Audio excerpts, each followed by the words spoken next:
Todo esto empezó un poco obra del azar, como todas las cosas buenas que nos suceden en la vida.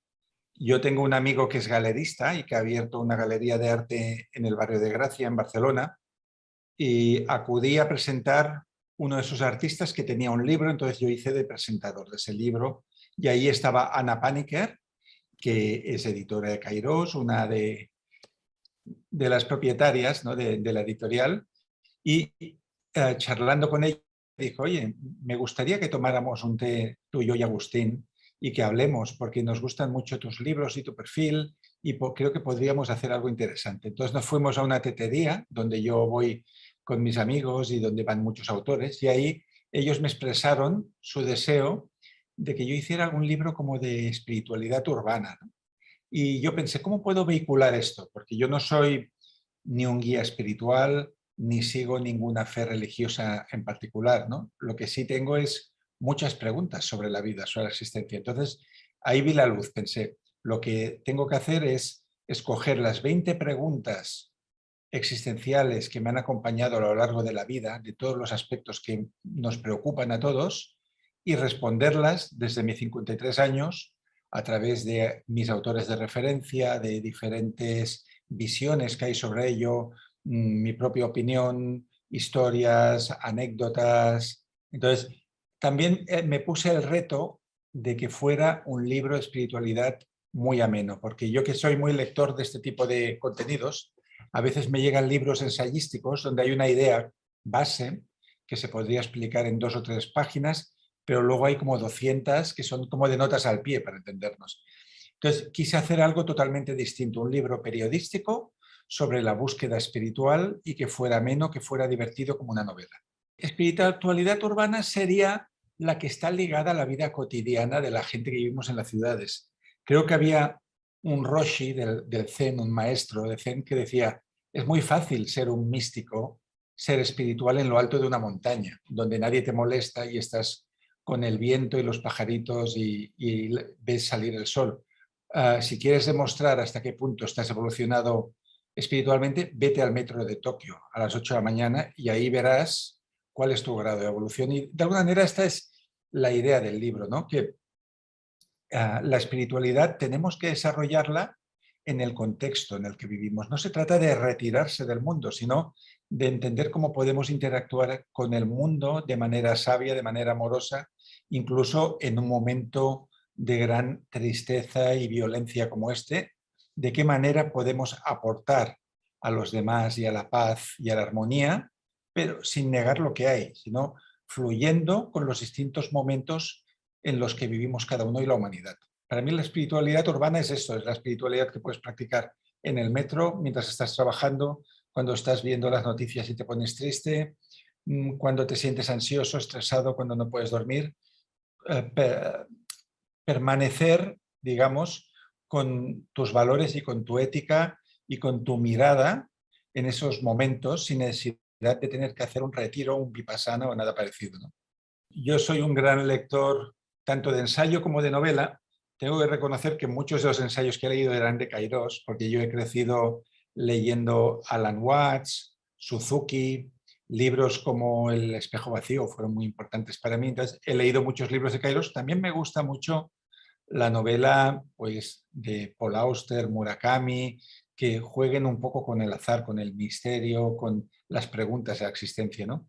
Pero si me preguntan a nivel, digamos, de creencias religiosas, pese a que no pertenezco a ninguna en particular, ni practico en ningún shanga, en ningún grupo, yo siempre me defino como cristiano y budista en 2 aspectos, ¿no? Cristiano en lo social, en el sentido de lo de partir la capa, que cuando haya alguien que precise tu ayuda, asistirlo de manera natural, y budista en cuanto a la psicología del desapego. Entonces, ambas corrientes me han servido y han configurado mi vida, pero estoy abierto a muchas otras cosas. No sé, el mismo taoísmo creo que tiene claves muy valiosas para lo que estamos viviendo ahora mismo y cómo navegarlo, ¿no? Bueno, para mí, a ver, una que es incómoda es la de cómo sobrellevar el dolor del mundo, ¿no? Cuando el mundo nos duele, como está sucediendo ahora, cómo podemos mantener la paz mental y seguir haciendo nuestra vida y seguir aportando y no retirarnos, digamos, a los cuarteles de la tristeza y la negatividad y decir esto no tiene arreglo en situaciones de gran impacto emocional como esta, ¿no? Porque aquí yo creo que hay dos tipos de identidades, de perfiles de personas. Hay quienes tienen la capacidad de desconectar muy rápidamente de las noticias y de lo que han oído, y otras que sufren con el sufrimiento ajeno. Yo soy de estas. A mí me afectan mucho las noticias. Cuando yo veo imágenes de dolor, de muerte, me quedo ya bastante tirado para todo el día. Entonces, esta quizás es una de las preguntas con la que he tenido que lidiar a lo largo de toda mi vida, de cómo conseguir que las cosas no me afecten tanto, justamente para preservar energía y poder ayudar desde tu pequeño ámbito de actuación. Salieron bastante rápido. Hay algunas que son obvias, que yo creo que en cualquier libro de este tipo deberían estar, ¿no? Pues la pregunta sobre si existe Dios, que yo creo que eso es algo muy propio de la adolescencia, ¿no? Llegas a un punto entre la niñez y el mundo adulto en el que dejas de creer en los Reyes Magos y muchos dejan de creer en la religión que les han enseñado en la escuela. O bien sigues por ahí y te confirmas de manera simbólica o interior en esa creencia. Yo fui criado en una escuela católica y tuve muchas preguntas sobre Dios. Y esta es una pregunta que tenía que estar. Luego, yo creo que todo el mundo se interroga sobre la muerte. Hay gente que cree en la reencarnación, otra que no. Hay quien espera encontrar algo al otro lado, hay quien espera no encontrar nada. Entonces, esas dos, que son la primera y la última del libro, para mí estaban claras. Y las otras fueron los grandes temas que yo veo que no solo me preocupan a mí, sino que preocupan a todo el mundo y que ya estaban presentes en los griegos y en los romanos. En las meditaciones de Marco Aurelio las encontramos, ¿no? Pues, ¿cuál es el verdadero amor? ¿Cómo es el verdadero amigo? ¿Cómo encontrar el propósito en la vida? Si hay un destino o aquí lo elaboramos cada uno. Y a partir de aquí yo fui haciendo lista con todas las preguntas que yo en momentos de crisis existencial habría deseado que alguien me contestara, por ejemplo, a través de un libro como este. Cada capítulo es como un librito que podría tener 300 páginas. Si yo hubiera empezado a poner citas y notas y reflexiones y referencias, alusiones, son como 20 libros en uno. Por lo tanto, la única manera de englobarlo todo en una sola idea es el tema de las preguntas, lo que hay en el título, ¿no? Y la idea principal es que las preguntas a veces son dolorosas, a veces son incómodas, a veces son estimulantes también y nos producen placer, y que una persona que se esté siempre interrogando va a avanzar y va a estar en movimiento, mientras que tú te resignas, te quedas en tu pequeña zona de confort y no exploras más allá, pues no va a suceder nada nuevo en tu vida, ni vas a abrir nuevos pasadizos o nuevas ventanas a otras cosas que puedan ocurrir. Por lo tanto, la gente inquieta que se hace preguntas es la que consigue evolucionar más rápidamente. Esa sería la idea del libro, y dentro de eso hay 20 cajitas, cada una con su propio tratado y con su propia reflexión y con su propia invitación, porque sí que hay muchas respuestas en este libro, pero la función de cada capítulo es que el lector elabore su propia respuesta y llegue a su propia conclusión con todo lo que se le da allí. A ver, como te he dicho antes, yo me crié en una escuela católica y por lo tanto, como todos los niños de mi clase, que eran todos varones, íbamos a misa una vez por semana como parte de la educación. Eso me generó muchas preguntas y miedos. Yo me acuerdo estar hojeando una Biblia ilustrada y veía gente ardiendo en el infierno y lo que sentía era terror ante el castigo de Dios. Entonces, luego, más adelante, digamos, a medida que me fui haciendo mayor, yo deseaba ardientemente que Dios me hablara. Eso lo explico en el primer capítulo, pero yo nunca oí la llamada de Dios, ni nunca sentí que estaba allí, más allá del misterio de la existencia y el misterio del universo, ¿no? Por lo tanto, tuve esa formación y con el cristianismo lo que me quedo es, más allá de lo paranormal, para entendernos, es con el personaje de Jesús filósofo, que sí me gustan mucho sus enseñanzas y la filosofía del amor y de la ayuda al otro y de la entrega, ¿no? Eso es lo que me quedó, ¿no? El sentido de la vida para los cristianos de base que ayudan en comunidades donde hay esa necesidad o esta voluntad de servicio al otro. Entonces me quedé con eso. Luego estuve estudiando budismo bastante tiempo, hice 3 retiros en el centro budista Salpojarras o Seling, que depende del budismo tibetano, de los Mahayana, y ahí me inicié en la meditación, aunque siempre digo que yo soy muy mal meditador, pues no me gusta meditar en realidad. Allí sí que lo hice durante 3 semanas en 3 momentos diferentes, experimenté con eso, leí muchos textos sobre el budismo, muchas interpretaciones del budismo y entendí mucho sobre la naturaleza del deseo, del dolor, del sufrimiento y me interesó, pero tampoco formo parte de ninguna escuela budista en particular. Luego tuve una época de leer muchos libros de Zen, como los que se publican en Kairos, de interesarme por religiones de la India, porque he viajado a la India varias veces. Entonces, yo diría que mi formación espiritual es una mezcla de cristianismo, filosofía griega y orientalismo, en el sentido que me interesa el budismo, me interesa el taoísmo, incluso hay cosas de Confucio que me gustan y el shintoísmo también.